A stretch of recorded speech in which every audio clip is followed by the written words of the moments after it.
today we turn to the state of Nigeria's economy, a subject that touches every home, market and office across the country.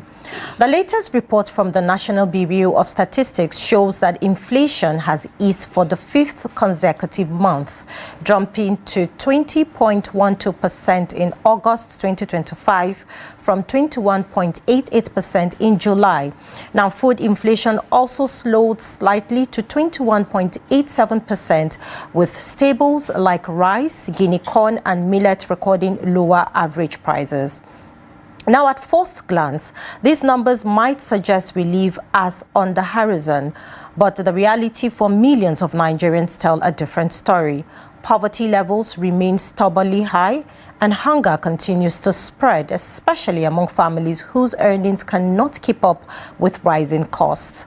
And while some states like Borno, Kano and Akwa Ibom still face very high food inflation, others like Zamfara and Yobe report much lower rates, showing just how uneven the experience is across the country. So this morning we'll be asking, what do these figures really mean for the average Nigerian? Are we seeing genuine progress, or are the gains only on paper while poverty and hunger continues to bite?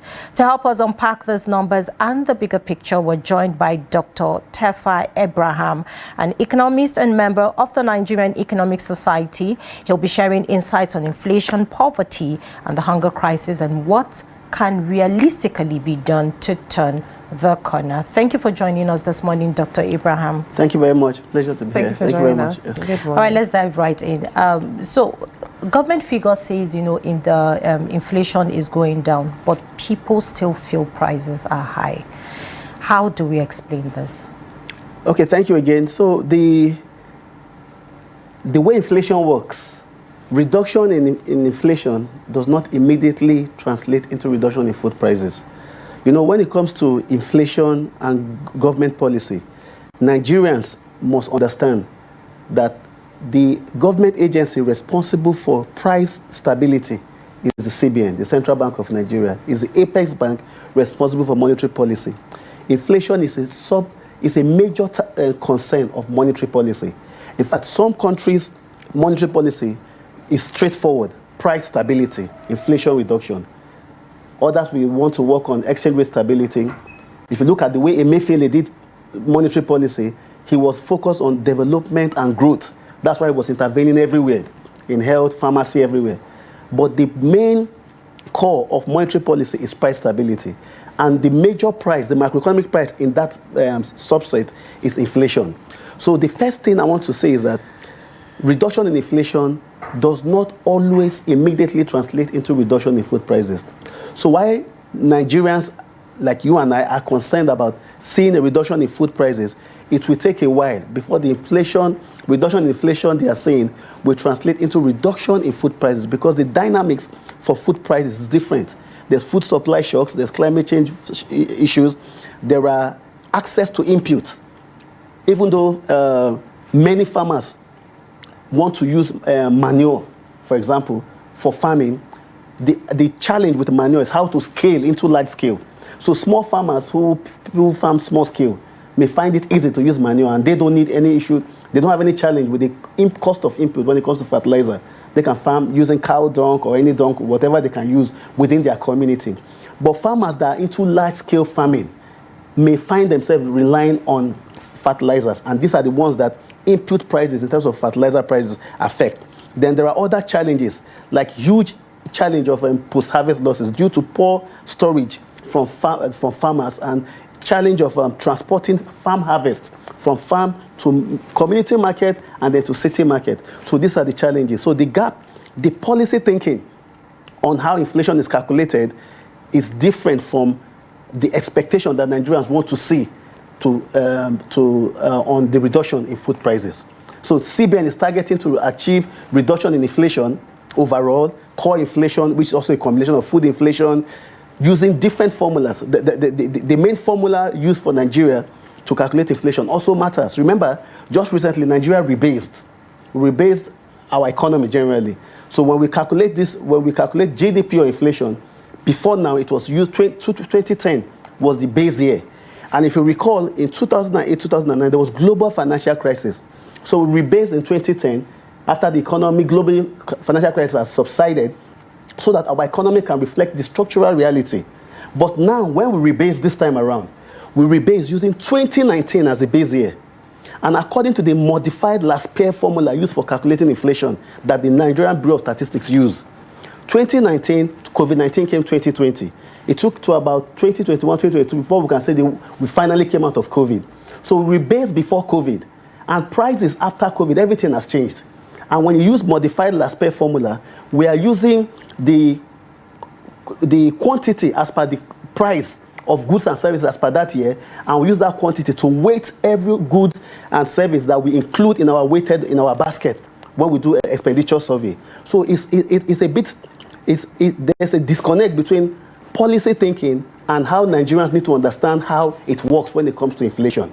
So ultimately, reduction in inflation will lead to reduction in prices, but for food prices, not immediately. And secondly, reduction in inflation is also a macroeconomic indicator, hoping that it will give investors the right signal to begin to invest in this sector. So food inflation being high shows that the investment in our food sector, the investors are not responding to the signal that food inflation is giving them. Food inflation is screaming, investors come and invest in Zamfara, in Sokoto, in Akwa Ibom. But investors are not responding to that food inflation signal. So what happens is that you have all Nigerians demanding for food, but the number of investors on the supply side is lower. So aside the climate change challenge, post-harvest loss and post-harvest challenges, access to input and their prices, these are some of the challenges why reduction in inflation is not, overall inflation is not leading or reflecting on reduction in food prices. So now are you saying that Nigerians should, celebrate these low figures and,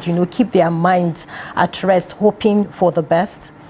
In economics, and I'm trying not to say it, but inflation is a core discourse in economic policy. Every student from 100 level to PhD, inflation is a major challenge that policy seeks to address. Now, the idea is that reduction in inflation should be celebrated, the downward trend. That's the reality.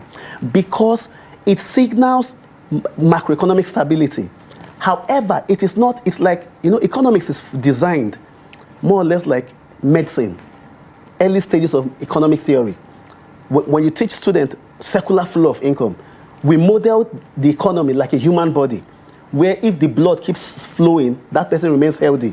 But once there's an injury and there's bleeding, then there's leakage. So the concept is that inflation is like body vitals, temperature, food prices, how high, how stable. So inflation reducing is a good body vital for our Nigerian economy's health. However, a human being having good body vitals, or a pregnant woman having good body vitals, let me use that word, does not translate into delivering or giving birth safely. So inflation should be celebrated because it signals that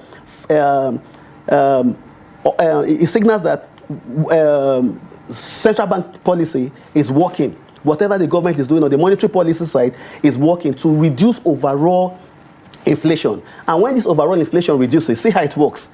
There's a side that affects the purchasing power, and there's another side that affects investors' sentiment. The reduction in inflation helps banks to begin to think, okay, how do we now reduce our interest rates? Remember, inflation will not reduce 1 month or 2 months or 3 months alone for banks to reprice their interest rates. They will observe if that downward trend will be sustained over a period of time. We have colleagues in all banks, all manner of banks, zero interest bank, conventional banks, who do this macroeconomic modeling to advise their banks. So as inflation has shown steady decline in the trend, what you have is that banks will begin to reprice their loans and packages with lower interest rates, hoping that investors will jump in to borrow or to access that loanable fund and then go into investment. So this is the way it works. So reduction in inflation, yes, should be celebrated. Then on the other hand, investors also who want to invest in agriculture, for example, now, are also looking at how our inflation is. How much will they put in the economy, and they are sure that they will recoup their investment without a negative effect on the return on investment. So as investors are concerned about the effect of inflation on return on investment, consumers are worried about the effect of inflation on purchasing power. So this is the disconnect. For consumers, for people in the market, if you do a wide survey right now, you hear people telling these stories. Because what they want to say is they are 10 naira to be able to buy the same quantity of goods it could buy 3, 4, 6 months, 1 year ago. While for investors, they want to say whether they are 10 naira, if they put it to any investment, so they will be able to gain or attract that return on investment. So these are the challenges. So inflation reduction should be celebrated because it's a vital macroeconomic health. And remember, it is also a big, it is also an aspect of macroeconomic risks. High inflation signals macroeconomic risks. So unstable exchange rate also signals macroeconomic risks. So as inflation is reducing and the value of exchange rate also improving, dropping from 1,530 to 1,529 down to 1,004 something, all these signals are what monetary policy can do. No monetary policy committee or apex bank like our central bank can do more than this, unless they want to start intervening into sectors. But the best they can do is to enable our economy have stable macroeconomic indicators. Inflation, just like it is taught in any school of economics. 4 macroeconomic goals to price stability, exchange rate stability, a favorable balance of payment position, and then hopefully all these things work together to now trigger improvement in economic growth. Now, input variables like money supply and demand for money, if I may, are also important. But for the CBN, the aspect of monetary policy, inflation CBN is concerned is the overall inflation. To reduce that food aspect, it has to do with a lot of factors, including security, climate change. In fact, climate change is even narrow. The whole agroecology, farm input, irrigation, the challenges that access to loans, credit for smallholder women farmers across the 36 states of Nigeria and the FCT, these are the things that matter. But for CBN, that is the umpire for inflation, is the overall inflation. And what CBN addresses in that overall inflation is the component that they can achieve using money supply, money demand. Because the way it works, there's this simple mathematical formula that has been modified over the years since Milton Friedman, but still remains relevant for monetary policy today. Money velocity equals to price and transaction, or the quantity. Very important. This is how CBN thinks. To balance, to ensure that there's equilibrium between money supply and money demand, so that you can find for any transaction an optimal interest rate that can attract the required volume of investment.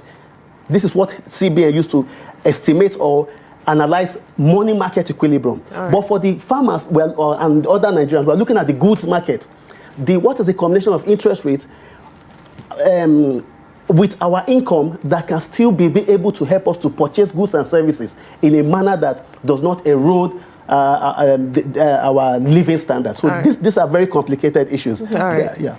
So from your expert perspective, how would you assess the current administration's economic policy responses when it comes to, inflation, poverty and hunger? And is there a disconnect between monetary and fiscal policy in Nigeria? And if so, what are the consequences? Okay, the monetary policy, fiscal policy, and the other ones, trade policy, these are all macroeconomic policies put together. However, monetary policy and fiscal policy are more popular in terms that people know them more.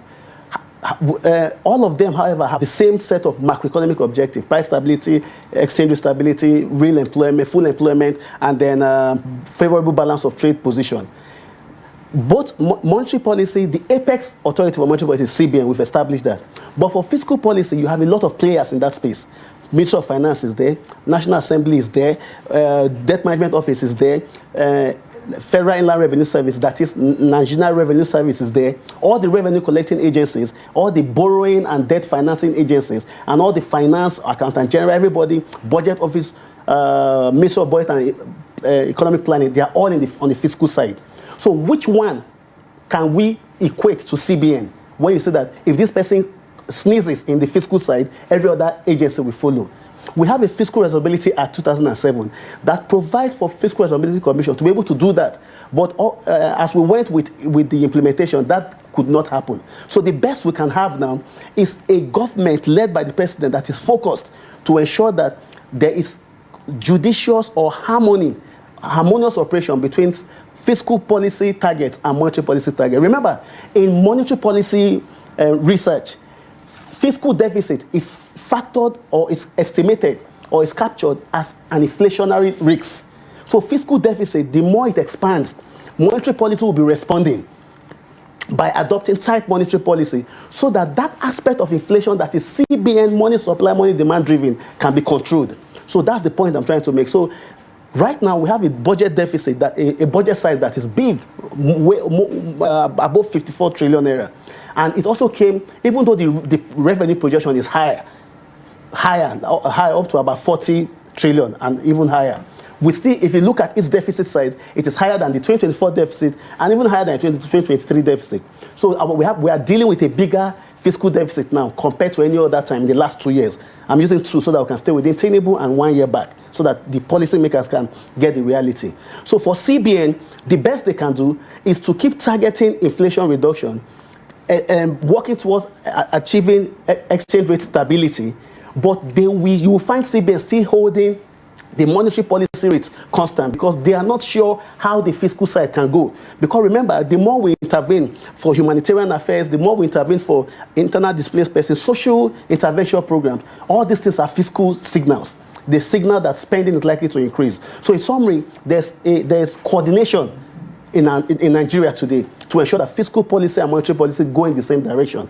But economic activities or hazard or disaster or challenges are hardly modeled and captured. They just happen, like flood, for example, like the Mokwa flood, for example. These are things nobody planned for, like the fire outbreak now somewhere in Lagos. So if government is responding, ultimately, it means money is going out. And once money is going out, the economy picks it as addition to money supply. And once there's money supply, remember what I said, CBN is looking for how to balance that money supply and money demand, and the way they can do it is through monetary policy. So in all these things, as you are having insecurity affecting places whereby farming is more central to the economy, what happens is that people will no longer be able to go to the interior of their villages to farm. Remember, growing up, you have women and children who they can trek 30 minutes into the bush or into the forest to farm and harvest and come out. Today, because of insecurity across the spectrum, no farmer wants to take that risk. So what you have today, you have, aside the cost of farm input and challenges of having access to farm credit, you now have, especially smallholder women farmers, renting land for farms in safe places.